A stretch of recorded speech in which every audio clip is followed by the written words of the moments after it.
हम लोग question number 9 को एग्जाम्पल नंबर 9 को एनसीईआरटी के कह रहा है using integration find the area of the region bounded by the triangle whose vertices are 1,0, 2,2, 3,1। Okay, तो आइए देखते हैं बच्चों इसका एक हम लोग रफ स्केच बनाते हैं। उसके लिए हमने क्या किया, हमने एक्स एक्सेस बनाई, वाई एक्सेस बनाई। ठीक है, ये देखिए ये वाई डैश है, सभी बच्चों को पता है, और ये हो गया हमारा x dash, x dash, y dash. Okay, अब देखिए स्टूडेंट्स, यहाँ पर ये जो कोऑर्डिनेट्स हैं मैक्सिमम इसमें 3 तक आ रहा है, तो हम एक काम करते हैं 3 तक ड्रॉ कर लेते हैं, यानी कि 1 और ये 2 और ये हो गया 3। करेक्ट, लिख देता हूँ 1 और 2, 3। इसी तरीके से वाई एक्सेस पे भी ये सारे पॉजिटिव हैं आपके, तो वाई एक्सेस पे भी पॉजिटिव ही ले लेते हैं हम 1। ठीक है, और यहाँ कहीं आएगा 2। करेक्ट, और थोड़ा सा इसको अगर हम लोग बढ़ा लें तो कोई प्रॉब्लम होगी नहीं, और यहाँ होगा कहीं पे आपका 3। नेगेटिव एक्स एक्सेस और नेगेटिव वाई में नहीं ले रहा हूँ बिकॉज यहाँ पे कोई नेगेटिव एक्स या वाई कोऑर्डिनेट है नहीं। ठीक है, चलिए आइए बच्चों प्लॉट करते हैं 1,0। तो 1,0 आपको यहाँ पर मिलेगा, ये वाला जो पॉइंट है इसके कोऑर्डिनेट है क्या आपके 1,0। ठीक, 2,2, तो 2,2 यहाँ कहीं आपको मिलेगा।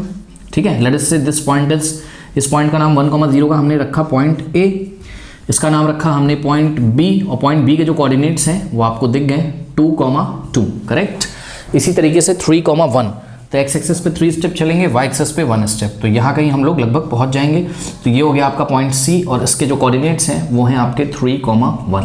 करेक्ट, अब देखो बच्चों आपके पास 3 पॉइंट्स हैं ए बी सी, इनको ज्वाइन कर दीजिए, आपको एक ट्राइंगल दिखेगा। आइए जरा ज्वाइन करते हैं। ठीक है, तो देखिए ए को बी से हमने ज्वाइन किया, और बी को हमने सी से ज्वाइन किया, और ए को हमने यहाँ पर सी से ज्वाइन कर दिया। तो ये एक ट्राइंगल आपको यहाँ पर दिखाई पड़ रहा है, इसका हमको एरिया निकालना है। कुछ बच्चे बोलेंगे सर कोऑर्डिनेट ज्योमेट्री में जो हमने ट्राइंगल का एरिया का फॉर्मूला पढ़ा है उससे कर देते हैं, नहीं, उसने बोला है यूजिंग इंटीग्रेशन, तो इंटीग्रेशन से ही आपको यहाँ पर करना है। ठीक है, चलो बहुत बढ़िया। ओके, अब देखिए बच्चों इसमें एनसीईआरटी में कैसे किया है आप उसे फॉलो कर सकते हो। मैं आपको बहुत ही ईजी तरीका बताता हूँ, क्या करेंगे थोड़ा ध्यान दें आप। देखिए स्टूडेंट्स, यहाँ पर हम एक काम करते हैं कि हमने सी से एक परपेंडिकुलर ड्रॉ किया, जो कि ऑब्वियसली यहाँ पर आके कहीं 3 पे मीट करेगा, है ना, क्योंकि सी के कोऑर्डिनेट क्या है 3,1, तो यहाँ से परपेंडिकुलर ड्रॉ करोगे, यहाँ पे गिरेगा आपके कौन से पॉइंट पे 3,0 पे। ठीक है, चलो अब देखो इसी तरीके से अगर आप बी से एक परपेंडिकुलर ड्रॉ करते हो एक्स एक्सेस पे, जैसे आपने सी से एक परपेंडिकुलर ड्रॉ किया एक्स एक्सेस पे, लेट अस से इस पॉइंट का नाम आपने सी एम रख दिया, तो C M was perpendicular to what, x axis. Okay, and similar, जिसका हमें कोई काम भी नहीं है फिर भी मैंने ड्रॉ कर दिया ताकि आपको एनसीईआरटी का थोड़ा सा फीलिंग आए। और बी से बच्चों हम लोग परपेंडिकुलर अगर ड्रॉ करेंगे एक्स एक्सेस पे, तो ये कुछ समवन लाइक दिस आएगा।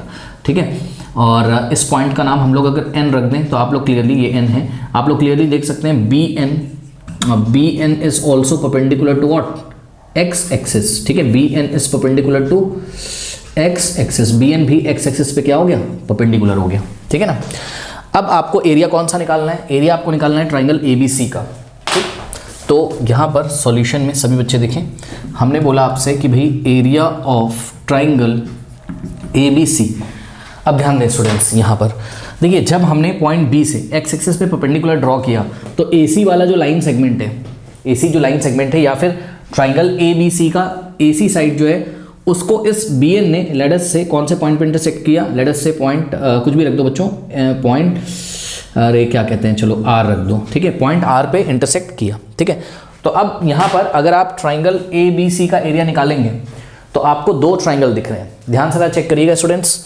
अगर आप ट्राइंगल ए बी सी का एरिया निकालेंगे, ये वाला ए बी सी का ही तो एरिया निकालना था, यानी कि ये वाला एरिया, ओके, और प्लस दिस वन, ये वाला एरिया। तो यहाँ पे आपको ए बी सी का एरिया निकालने के लिए 2 ट्राइंगल का एरिया निकालना पड़ेगा। कौन कौन सा, ट्राइंगल ए बी आर का और ट्राइंगल बी सी आर का। ठीक है, सही बात है। अगर हम ट्राइंगल ए बी आर के एरिया में ट्राइंगल बी आर सी का एरिया ऐड कर दें, तो ए बी सी का एरिया आ जाएगा, यानी कि area of triangle A B C is given by area of triangle A B R and plus area of triangle B R C, ये हो गया। ठीक है ना, बात समझ में आई। अब एक बात बताइए स्टूडेंट्स, सबसे पहले हम लोग निकालने जा रहे हैं यहाँ पर area of triangle B A R. ठीक है, या ए बी आर, आप कुछ भी बोल दो, ए बी आर का हम लोग एरिया चलिए निकालते हैं, और ए बी आर का एरिया निकालने के लिए हम एक वर्टिकल स्ट्रिप बनाएंगे ऑब्वियसली। चलिए बनाते हैं, देखिए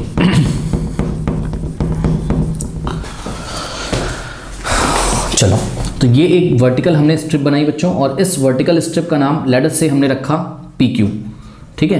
अब इस PQ की खासियत क्या है, जिन बच्चों ने पुराने वीडियोस देखे हैं, PQ की खासियत ये बच्चों, अगर हम इसको लेफ्ट से राइट तक चलाएंगे, अभी आपको फोकस करना है सिर्फ कौन से ट्राइंगल में, अभी आपको फोकस करना है ओनली ट्राइंगल ABR में। तो इसको आप छुपा लीजिए, ये BRC को आप छुपा लीजिए, इससे आपको अभी कोई मतलब नहीं है, ठीक है। तो ये स्ट्रिप जब लेफ्ट से राइट चलेगी तो ध्यान से चेक करो बच्चों, स्ट्रिप जो रेक्टेंगुलर स्ट्रिप है PQ, इसका टॉप वाला जो पॉइंट है P, ये लगातार आपका लाइन AB पे चलेगा, ठीक। और जो पॉइंट सॉरी ये मार्कर भी मेरी शर्ट में लग गया, चलो कोई बात नहीं।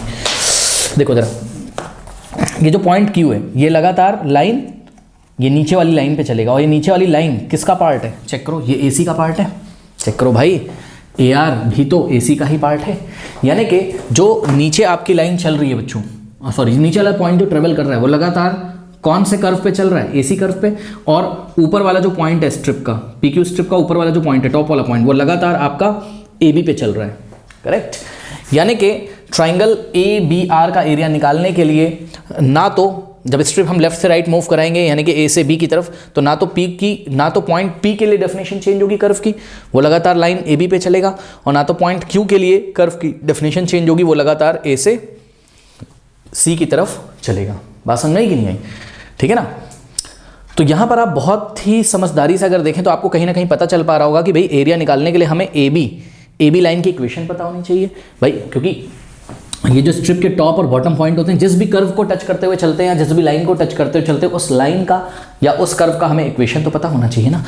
तो आपका यहाँ पे बच्चों फर्क बनता है, सबसे पहले आप लाइन AB का इक्वेशन निकाल लें, फिर लाइन AC का इक्वेशन निकाल लें, और लगे हाथ आप BC का भी निकाल लें, क्योंकि अभी इसकी भी जरूरत पड़ेगी, ठीक है। तो चलिए सबसे पहले तो हम यहाँ पर निकाल लेते हैं क्या, इक्वेशन ऑफ लाइन AB, ठीक है। AB की इक्वेशन यदि हम निकालें तो कैसे निकालेंगे, देखिए जरा, ये बना लेते हैं आपके सामने यहाँ पर दोबारा से, ये A है और यहाँ कहीं B, पॉइंट A के कोऑर्डिनेट हैं स्टूडेंट्स 1,0, तो ये हो गया 1,0, और पॉइंट B के जो कोऑर्डिनेट हैं वो हैं आपके 2,2, करेक्ट। तो ये हो जाएगा x1 y1 x2 y2, correct. ये देखिए ये हो गया x1 y1 और ये हो गया आपका x2 y2, क्योंकि आपको पता है कि किन्हीं भी दो पॉइंट से होके जाने वाली लाइन की जो इक्वेशन होती है उसका फॉर्मूला होता है y minus y1 is equals to y2 minus y1 upon x2 minus x1 in the bracket x minus x1, ये फॉर्मूला होता है, ठीक है। तो लगाते हैं फॉर्मूला y माइनस y1 कितना है, y1 है आपका 0 is equals to y2 minus y2 कितना है आपका 2 है, माइनस y1 कितना है आपका 0 है, अपॉन में x2 माइनस x1 कितना है 2 है, माइनस x1 कितना है आपका 1 है, correct, into x minus x1, तो x माइनस x1 कितना है आपका 1 है, ठीक है। तो ये चीज़ आपके पास हो गई। इसको थोड़ा सा यदि आप सॉल्व करेंगे तो y माइनस 0 तो y होता है इज इक्वल्स टू 2 माइनस 0 2 हो जाएगा, नीचे 2 माइनस 1 होता है, और 2 अपॉन 1 2 ही आएगा हमारे पास यहाँ पर, तो 2 इन द ब्रैकेट क्या बच गया आपके पास x माइनस 1, करेक्ट, ये हो गया। तो ध्यान दें स्टूडेंट्स, आपकी जो लाइन AB की इक्वेशन है, ठीक है, मैं यहाँ पे लिख दे रहा हूँ, देखिए यहाँ पे लिखते चलते हैं, AB की जो इक्वेशन आ गई वो आ गई आपके पास y is equals to 2 in the bracket x minus 1, इसको आपको ध्यान रखना है, अभी काम पड़ेगा, ठीक है ना। चलो बहुत बढ़िया। इसी तरीके से आइए स्टूडेंट्स हम लोग लाइन BC की इक्वेशन निकाल लेते हैं, ठीक है। तो BC की इक्वेशन निकालने के लिए क्या करेंगे हम, एक ये सभी बच्चे इतना कॉपी कर लें, कॉपी कर लीजिए, इतना कर लिया, हटा दें, चलो। तो यहाँ पर आपको BC की इक्वेशन निकालने के लिए, अब जिनको आता है वो खुद से कर सकते हैं, क्वेश्चन हिंट तो मिल ही गया होगा इस क्वेश्चन को हम कैसे करते हैं। चलो तो यहाँ पर हम लोग ने बनाया B और C, ठीक है। अब BC ऐसा देखने में लग रहा है, हमने ऐसा बना दिया तो उससे कोई फर्क नहीं पड़ता। B के कोऑर्डिनेट हैं आपके 2,2, ठीक है, और C के कोऑर्डिनेट हैं आपके कितने 3,1, ठीक है। तो लाइन BC की इक्वेशन निकालने के लिए x1 y1, तो ये हो गया आपका कितना x1 y1, और ये वाला पॉइंट हो गया आपका कितना x2 y2, करेक्ट।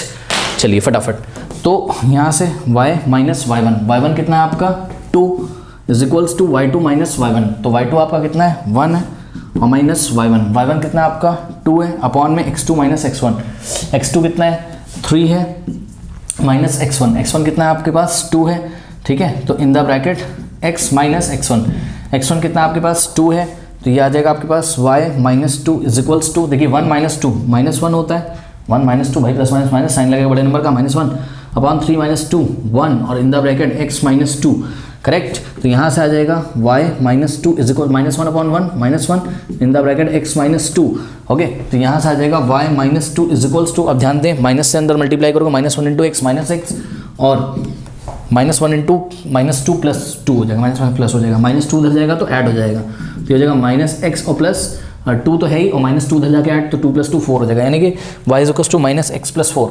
करेक्ट। तो लाइन BC की जो इक्वेशन है यहाँ पे फटाफट छोटा छोटा नोट कर लेते हैं। लाइन BC की जो इक्वेशन है वो आ गई आपके पास y is equals to -x + 4। Okay, ये आ गई आपकी लाइन BC की इक्वेशन। करेक्ट। अब लाइन AC की भी इक्वेशन हम लोग चलिए निकाल ही लेते हैं, यहीं पे लगे हाथ। ठीक है, तो लाइन AC की इक्वेशन फाइंड करते हैं। चलिए, लाइन बोल दो या लाइन सेगमेंट बोल दो, फर्क उससे पड़ता नहीं है। ठीक है, ये देखिए लाइन AC की इक्वेशन, तो ये A है और ये है आपका पॉइंट C। ओके, A के कोऑर्डिनेट हैं आपके 1, 0, 1, 0 और C के कोऑर्डिनेट्स हैं आपके 3, 1, 3, 1। तो ये हो गया आपका x1, y1 और ये हो गया आपका x2, y2। करेक्ट। चलिए, तो ये हो जाएगा y - y1, y1 कितना आपका 0 is equals to y2 - y1। Okay, तो y2 कितना है 1 माइनस y1 कितना है 0 अपॉन x2 - x1। x2 कितना है 3 माइनस x1 कितना है 1 in the bracket x - x1। x1 कितना है 1। करेक्ट।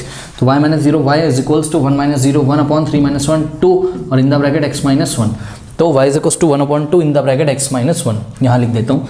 तो AC की जो इक्वेशन आ गई वो आ गई y is equals to 1 upon 2 in the bracket x - 1। इतना नोट करिए, फिर मैं आपको आगे बताता हूँ। ओके, सबसे पहले हम निकालने जा रहे हैं एरिया ऑफ ट्राइंगल ABR। चलिए, तो area of triangle ABR is equals to, अब देखिए बच्चों, ये ट्राइंगल ABR का एरिया निकालने के लिए आपने ये वर्टिकल स्ट्रिप बनाई PQ। ठीक है, जब भी वर्टिकल स्ट्रिप होती है तो उसके x कोऑर्डिनेट सेम होते हैं, आपको पता है। तो पॉइंट P के कोऑर्डिनेट हो जाएंगे x1, y1 और पॉइंट Q के कोऑर्डिनेट हो जाएंगे x1, y2। ठीक है, अगर किसी को नहीं समझ में आ रहा है तो ये रहा आपका ओरिजिन। ठीक है, अगर आपको Q तक पहुंचना है तो आप कैसे पहुंचोगे, ओरिजिन से राइट में चलोगे कितना x1 और फिर Q तक पहुंचने के लिए ये y2, तो ये वाली लेंथ कितनी हो गई y2। अब P तक पहुंचने के लिए ओरिजिन से आप चलोगे कितना x1 ही चलोगे, क्योंकि Q की सिधाई में ही क्या है P है, तो x1, y1, यानी कि ये टोटल लेंथ कितनी है y1 और ये टोटल लेंथ कितनी है y2। जिनको नहीं दिख रहा है डायग्राम में देखें, ये हो गया आपका y2 इतना। ठीक, और ये नीचे से लेके ऊपर तक पूरा ये हो गया आपका कितना y1। ठीक, चेक करो P तक कैसे पहुंचोगे x1, y1, तो नीचे से ये पूरी लेंथ y1 हो गई, और Q तक कैसे पहुंचोगे x1, y2, तो ये लेंथ कितनी होगी y2, यानी कि इस स्ट्रिप की लेंथ कितनी हो जाएगी y1 में से क्या हटा दोगे y2, y1 माइनस y2 करोगे तो आपकी PQ की लेंथ आ जाएगी। तो रेक्टेंगुलर स्ट्रिप PQ की लेंथ कितनी हो गई y1 माइनस y2, तो y1 माइनस y2, और क्योंकि ये वर्टिकल स्ट्रिप है तो इसकी विड्थ कितनी हो जाएगी dx। ठीक है, ये सब हमने बहुत ही पहले डिस्कस किया। अब आपको इस स्ट्रिप को चलाना है ट्राइंगल ABR में लेफ्ट से राइट। तो टॉप वाले पॉइंट को चेक कर लो, टॉप वाला पॉइंट A से B तक मूव करेगा। ठीक है, तो है ही कॉन्टिन्यूस, हमने आपको बताया था। ठीक है, तो पॉइंट A से B तक मूव करेगा। ठीक है, जब स्ट्रिप लेफ्ट से राइट चलेगी तो आपको यहाँ पर लिमिट निकाली है कैसे, ऑपरेटर क्या है हमारे पास dx से, तो A का x कोऑर्डिनेट आपको चेक करना है। dx से देख के हम लिमिट लगाते हैं। ठीक है, तो A का x कोऑर्डिनेट कितना है 1 और P लास्ट में कहाँ पहुँच जाएगा B पे, तो B का x कोऑर्डिनेट कितना है 2, यानी कि 1 से 2 तक हमें इंटीग्रेट करना है इस रेक्टेंगुलर स्ट्रिप के एरिया को। अब ये y1 कहाँ लाई करता है स्टूडेंट्स, तो ध्यान से चेक करिए, y1 कहाँ आता है, पॉइंट P का y कोऑर्डिनेट ना y1, तो y1 लाई करता है कहाँ पे, लाइन AB पे। ठीक, यानी कि लाइन AB की जो भी इक्वेशन थी वहाँ से y की वैल्यू निकाल लीजिए, तो y is equals to 2 in the bracket x minus 1। ठीक है, मैं लिख दे रहा हूँ y1 कहाँ लाई करता है, लाइन AB पे। इसी तरीके से y2 कहाँ लाई करता है, चेक करो, पॉइंट Q के कोऑर्डिनेट क्या है x1, y2, तो y2 कहाँ लाइन कर रहा है, लाइन AC पे। भैया AC का ही तो पोर्शन है यार, ठीक है ना, तो लाइन AC पे y2 लाई कर रहा है, इसलिए y2 कहाँ लाई कर रहा है, लाइन AC पे, लाइन AC पे।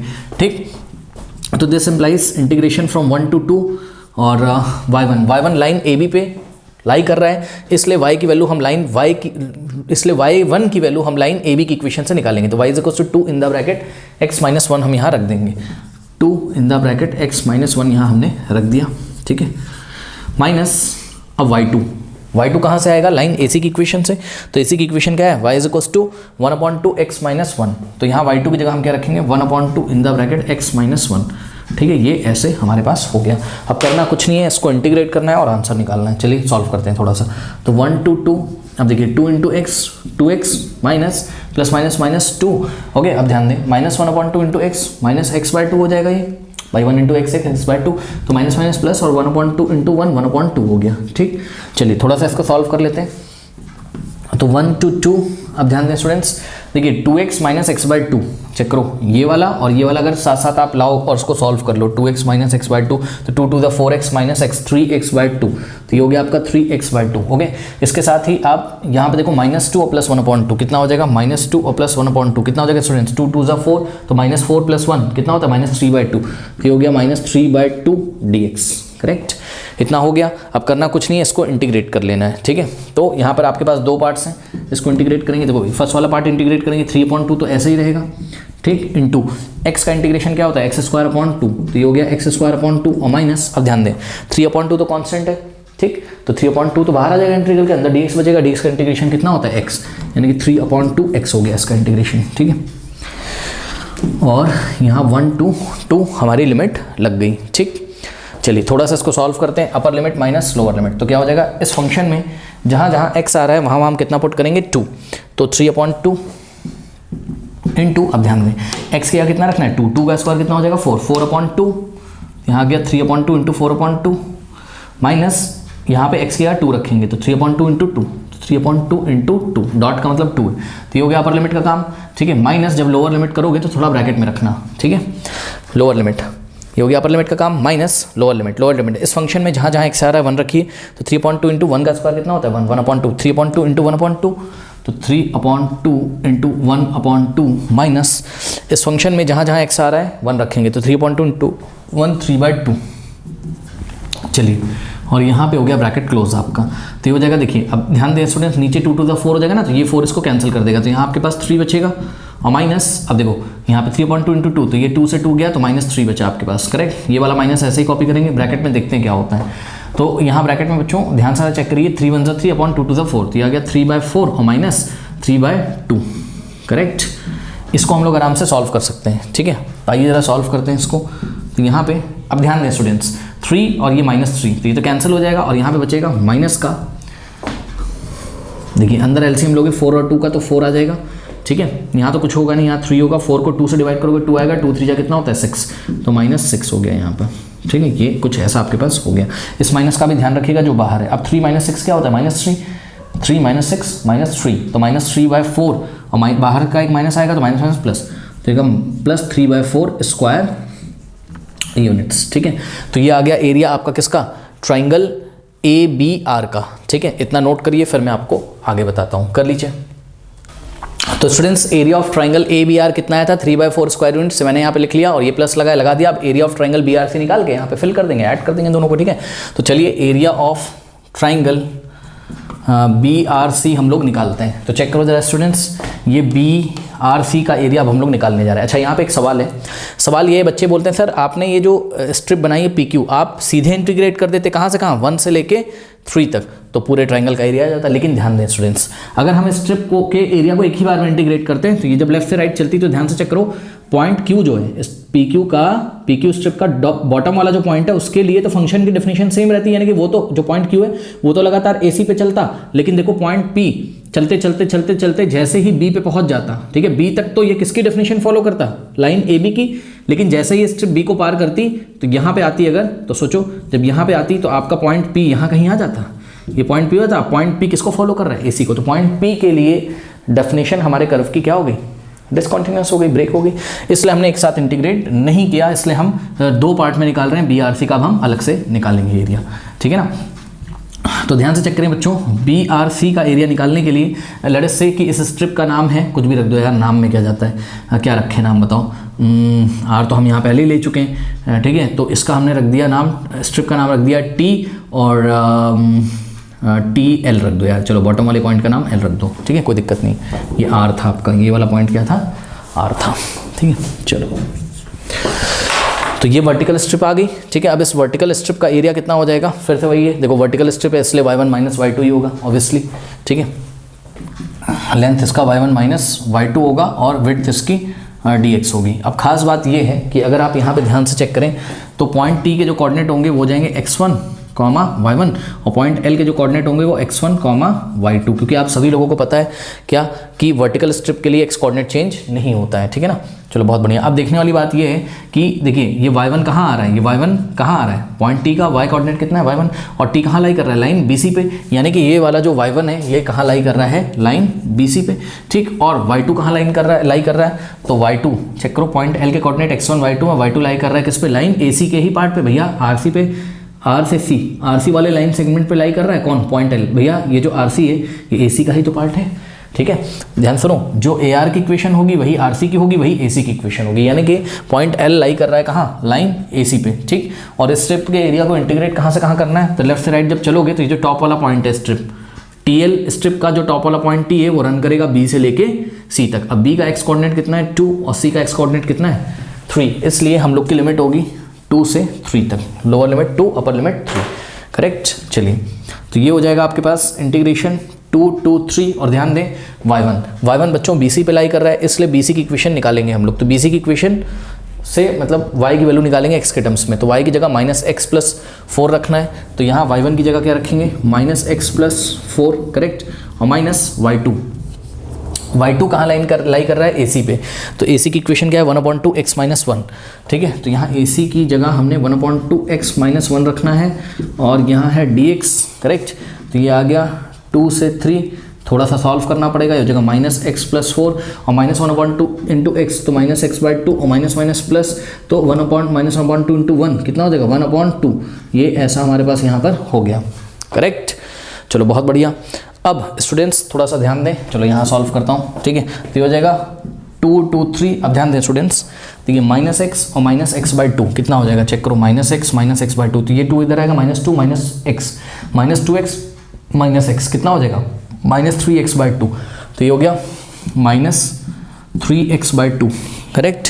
और देखिए 4 + 1/2 कितना होता है 9/2, भाई 4 + 1/2, 4 + 1/2, 2 4 8 + 1 5, ओके। तो 2 4 8, 8 + 1 9/2, ठीक, ये हो गया।